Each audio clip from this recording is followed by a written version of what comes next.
Forests, the secret machines ensuring our planet's survival. Now I ask you, what is the first thing that comes to mind when you think of a forest? Trees, maybe a deer, bird sounds, rabbits, wildflowers. Sure, these exist. But the real story is much more magnificent. Forests are not just made of groups of trees as we think. Forests are living machines. They breathe, they talk, they create their own weather. Some can even create their own lightning. And here is the strange part. The entirety of these massive systems can be seen, under your feet, in the air. You can see it alive. If you are ready, let's begin. Because what I am about to tell you will surprise you. Section 1.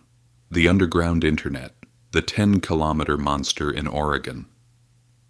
In Oregon, you are looking at an ordinary forest. Trees, soil, leaves, the sky. Nothing presents a special image. But under your feet there is a single living being covering an area of nearly 10 square kilometers. No, this is not a tree. It is a fungus. Its name is Armillaria ostoya. And this thing could be thousands of years old, larger than even the biggest whale, the world's largest living organism.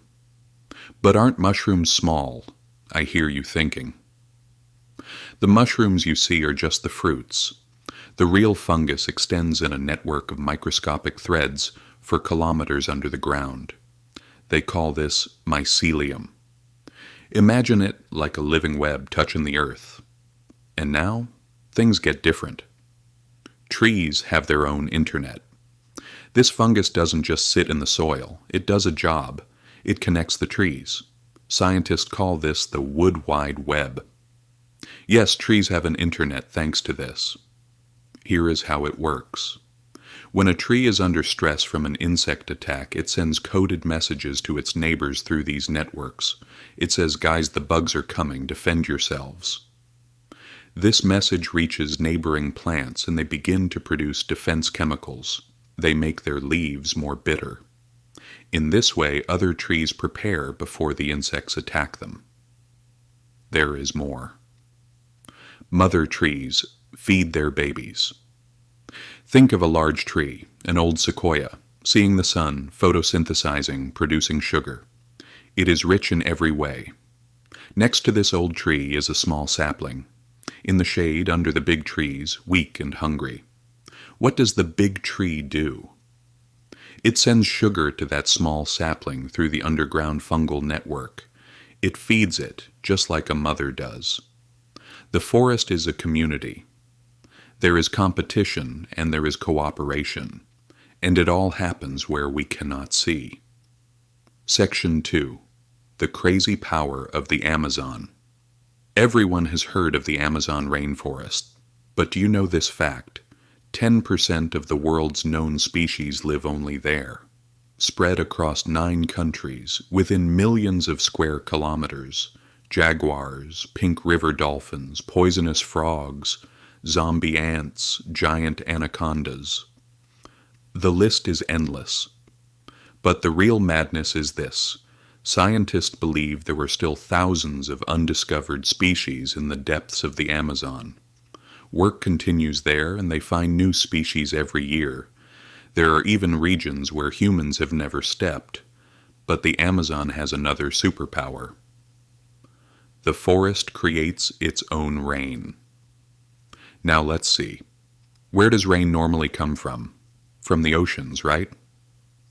Water evaporates, becomes clouds, and falls. But the Amazon produces its own rain. How? Every day, billions of trees release water vapor from their leaves. They call this evapotranspiration. A mature large tree can release 300 to 400 liters of water a day. Now imagine billions of trees doing this. This moisture rises into the air. Clouds form. Afternoon storms break out, and it rains. The trees take this rain, release vapor again, and the cycle continues. The Amazon pumps billions of tons of water into the atmosphere every year. so much so that this moisture travels to the central parts of the U.S., even affecting the rainfall there. In other words, this forest doesn't just receive rain, it creates its own weather system. But a disaster may be near. And now comes the bad news. The Amazon could collapse. Scientists warn that the forest is approaching a tipping point. If deforestation continues and the climate gets even warmer, the Amazon could turn into a savanna. And the scary part is, some parts have already started to transform. These sections do not absorb the carbon they should. They release it, producing carbon dioxide. If the Amazon situation becomes critical, billions of tons of carbon will scatter into the atmosphere. Global warming will increase. Many species will disappear. And that will change the climate of the entire world. The world's largest forest could vanish. Section 3. The frozen giant fortress, the Boreal Forest, the largest carbon depot. Nobody knows about, everyone knows the Amazon. But I will tell you about another forest. Its name is rarely heard, the Boreal Forest. Canada, Russia, Scandinavia. It wraps around the top of the world like a green blanket, pine, spruce, larch trees, and many other species. Cold and silent, massive. This forest might be even more important than the Amazon. Why? Because the Boreal Forest contains approximately twice as much carbon as all known oil reserves in the world combined. Yes, you heard that right. If you combined all the oil wells and reserves in the world, the carbon in the Boreal is twice as much. How does it do this? Thanks to its cold climate. Trees here die and fall, but they rot very slowly because of the cold. Layers of peat form, moss covers them, and carbon stays locked in the soil for sometimes centuries. The Boreal Forest, as a giant carbon vault, is one of the biggest barriers against climate change. But this is also in danger. The problem is the permafrost is melting. Permafrost means soil that remains frozen throughout the year. Layers that have been frozen for millions of years, trapping carbon inside. Global warming is slowly melting the frozen soil in the Boreal Forest, releasing the carbon, and this carbon mixes into the atmosphere. For now, the Boreal Forest stands there silently, keeping the planet cool. But we don't know how much longer it can withstand global warming. Section 4. Trees witnessing time. These trees are older than the pyramids. In the mountains of California on the desert there are some pine trees. These trees are called bristlecone pine. You won't believe it, but some of these trees are 5,000 years old. Just imagine. When the Egyptian pyramids were being built, these trees were already there. The Roman Empire was founded, they stayed there. The Mongol Empire, Ottoman, Seljuks, world wars. These trees witnessed all of this history. So what is the secret to living this long? Slowness. These pines grow so slowly that despite being 5,000 years old, most of them are no taller than a 2-story suburban house, but their trunks are so strong and so full of resin that insects cannot enter, and even fungus cannot rot them. Trees are the observers of history. Every year, trees add a ring to their trunk. These rings change depending on whether the year was rainy or dry. In a rainy year, the ring is wider. In a dry year, it is thinner. So by looking at the rings of a 1,000-year-old tree, you can understand the climate from 1,000 years ago. Which year was dry? Which year was rainy? It's all there like a living history book, a living archive. Scientists call this dendrochronology, the science of tree rings. In this way, they can detect volcanic eruptions, great droughts, and climate changes that occurred in the past. Section 5. The giant trees, living beings. taller than skyscrapers, coastal redwoods living in California, and the tallest living beings on Earth, over 110 meters tall. Up there, at 100 meters high, the winds are so strong it's impossible to feel them from the ground. And at the top of that height there are ferns, mosses, and even small salamanders. How do these creatures live there? Thanks to the fog. Fog from the Pacific clings to the shade, and the redwoods drink water from that fog. Besides the roots pulling up water, the redwood leaves also take water from the air. Redwoods can live for more than 2,000 years. Also, their bark can reach up to 30 centimeters in thickness, and the inside of these trees is fibrous and soft. When a forest fire occurs, many trees burn, but redwoods, their bark protects them. During a fire, the flames scorch the bark, but the living tissue inside the tree remains intact. In fact, fire is even good for redwoods, because fires eliminate competing plants, allowing sunlight to reach the ground. Then redwood seeds germinate. Interestingly, redwoods do not stand alone. Roots holding hands. Redwood roots are located at a depth of 2 to 3 meters. For such a tall tree, this root depth is very shallow. So how do they stay standing? Because the roots are intertwined with nearby trees, meaning they stand together as a group. They may seem weak alone, but together they create strength. Section 6. Those living in the clouds. In the mountain peaks, usually at altitudes of 2,000 to 3,000 meters, there's a special type of forest, cloud forests. These parts of the mountain are constantly covered in mist. Clouds drift between the trees, and the trees drink water directly from these clouds surrounding them. How? The leaves and branches of trees in cloud forest collect moisture. As the mist passes, it clings to the leaves, and the droplets stay on the leaves and drip down. Even if there is no rain, they can get enough water from the passing clouds. Furthermore, this water they catch with their leaves doesn't just benefit the trees there. The dripping water seeps into the soil, filters down, forms streams, and flows into valleys. Without cloud forests, the water sources of the people in the valleys would be cut off. It seems simple, but it is critical. Section 7. The mystery. Glowing in the dark green light, emitting mushrooms. When you enter some forests at night, something very interesting catches your attention. Green glowing mushrooms. It's as if they have batteries. They call this bioluminescence. A chemical reaction occurs inside the fungus and produces light. Why do they do this? To attract the attention of insects. An insect noticing the light comes, touches the mushroom. The mushroom's spores stick to the insect. The insect flies away. The spores are scattered elsewhere and the mushrooms multiply.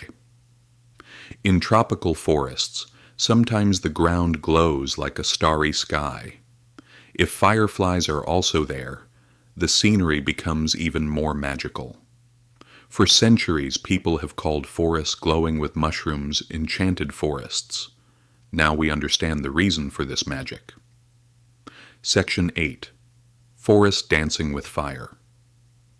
Fire is sometimes good, it sounds bad, but some forests actually need fire, especially pine forests.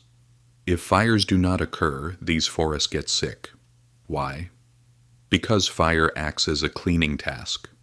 It burns the ground vegetation, clears dried branches, and returns nutrients to the soil.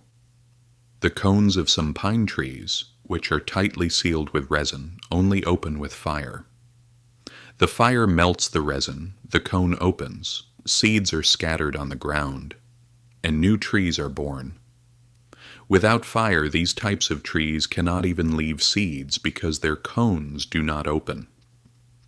After the fire ends, the ground looks pitch black and finished. But it is actually the opposite. Inside the soil, there are seeds waiting for years that we don't see. Some have been waiting for 50 to 100 years. Only intense heat can break the shells of some seeds. The seeds are aware of this, and when they detect smoke chemicals, they say, "Okay, we are safe now, we can sprout." About 2 to 3 weeks after the fire goes out, the forest floor is covered in green. Plants that would never germinate otherwise burst forth. So, fire is sometimes not the end, but the beginning. Section 9. Nature's Surprising Resilience. The tree fed by lightning. You know that when lightning strikes a tree, most trees burn, split, or are damaged, but some trees survive. How? Their thick bark does not take the electricity inside. It conducts it down the outer surface to the ground. The living tissue inside survives. Trees exploding at -50 degrees. In Siberia and Canadian regions, winter drops to -50, -60 degrees. In this cold, the water inside the trees freezes so fast that it explodes the tree. Water normally expands when it freezes, but when it freezes suddenly, the tree cannot withstand it. In the middle of the night, with a sound like a gunshot, the trunk cracks. Sometimes cracks reaching 1 meter are formed. Although most trees have antifreeze-like substances in their tissue, some do not. Forests and weather control. The forest makes its own lightning and wind. Forests don't just endure lightning. Sometimes they produce these lightning strikes themselves. How? The water vapor released by trees rises and clouds form. Ice particles collide inside the clouds, electrical charges build up, and lightning occurs. The forest itself makes some of the thousands of lightning strikes that occur at night in the Amazon. Look at the wind. The sun heats the shade, warm air rises, and the surrounding cold air moves in. Result: wind. The leaves also shape this formation. Their rough surfaces slow down the air and create turbulence. In other words, it actively manages the atmosphere. Secrets under the ice green islands that survived the Ice Age. Although glaciers during the Ice Age covered Europe and North America, small pine groves located in sheltered valleys behind mountains managed to survive for many years. When the glaciers retreated, these forests populated vast regions of the world with trees. Scientists can reach ancient refugees by looking at the DNA of trees. Fossil forests are found in Antarctica. Antarctica, which is now covered with ice and snow, was covered with forests 200 million years ago. At that time, the continent was closer to the equator. It was warm and received rain. In those forests, there was darkness that lasted for months in winter and continuous sun in summer. Scientists still find roots and leaf prints protruding from under the ice and grow tree trunks. In other words, our world is in a constant state of change. The Amazon River can flow backwards. This will surprise you very much. Currently, the Amazon River flows east towards the Atlantic, but years ago this river flowed west towards the Pacific. Then, over the years, the Andes Mountains formed and slowly blocked the river's path. The water tried to flow but turned back. Lakes were formed. Over time, it created a new path for itself, east. The change in the Amazon's path changed everything. Sediment processes and nutrient conditions changed, and the ecosystem was recreated. Even the strongest rivers have to submit to the movements of the world. Unseen worlds. Did you know billions of creatures live in a spoonful of soil? When you examine even a teaspoon of soil from the forest, you see that billions of creatures live in it. Billions. Bacteria, fungi, tiny worms. You cannot see most of them without a microscope. And the interesting thing is, they are so many that even science does not know most of them. They have no names or categories, but they all work for the same purpose. They break down things that disappear, turn them into nutrients, and enrich the air. Hidden cities in the canopy. Towards the top of the forest, at a distance of 40 to 50 meters, there is another world, orchids, bromeliads. These live on tree branches, not in the soil. In the water they collect in their leaves. Frogs, small crabs, and insect larvae live. Some animals never descend to the ground in their entire lives. Scientists believe that more than half of rainforest species find life only in the canopy. The disappearing light. In dense rainforest, the canopy is so intertwined and so thick that only 1% of sunlight can reach the ground. During the day, these forests are like twilight. Green light, shadows, and silence. Some trees grow in the shade for 50 to 60 years without ever seeing direct sunlight. They can survive by patiently waiting, even with the light leaking from somewhere. If a large tree falls or disappears and the sun opens up, a seedling that has been waiting with almost no light can grow 2 to 3 meters a year. This shows that the forest is in a silent and ruthless war for light. Conclusion. What exactly do forests do? Forests, called the lungs of the earth, do much more than just produce oxygen. They regulate rainfall, they regulate the air, they create wind and clouds, they host millions of species. They store carbon, they manage their waters. In short, calling forests just lungs is not enough. Forests are more like the heart, brain, and circulatory system than just the lungs.